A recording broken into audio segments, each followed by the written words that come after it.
Hello, Da here, and welcome to the Prometheus Wept devlog for December 2024.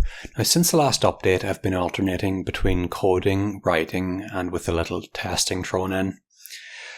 Since I'm going to have to wait until next year to release and to take a bit of a break from testing, I took a look at a few aspects of the game that have been bugging me.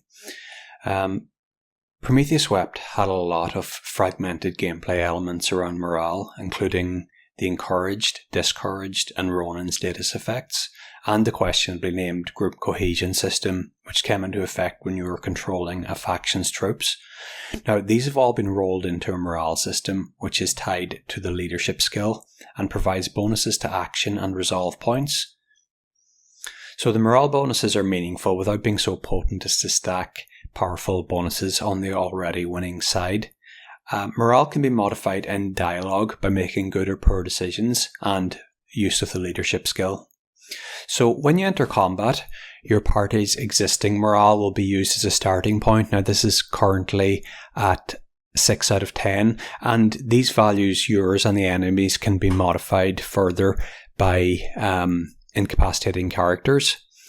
And at certain points in the game, often when your group loses or gains members, party morale will be reset, and currently this works by halving your morale, whether it's negative or positive. So at this level, I believe you would have a chance of getting an additional action point and also one extra resolve point. And the enemies also get the same benefits. And there are some additional things to unpack, but I'm enjoying the changes in my last playthrough. So there was a performance issue with retrieving the save files. I noticed that when there was about 15 or more, it took an awful long time. Long story short, I've looked at the code and brought this down to about 40% of the original time. That was just to list all the save files. The last main thing I'd like to cover is I made some changes to the camera. Basically for it to do a better job of following the player and keeping the most important action in frame. So the old camera system did this awkward zooming out thing to keep long distance firearms attacks in range.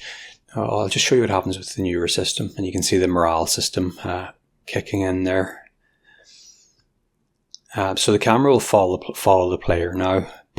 That's if you set it to computer controlled, and this is both in turn-based mode and in real-time mode. And for long-distance firearms now, it follows the bullet. Now I may need to do some additional work for cases like burst fire and things like that. I've also finished up another dialogue encounter yesterday, and I'll get this added into the game in the near future. And again, I'd like to thank you for your patience for a project that's taken quite a bit longer than anticipated. If you have any questions or suggestions, do let me know, and I hope you have an enjoyable Christmas, and I'll check in again with you in the new year.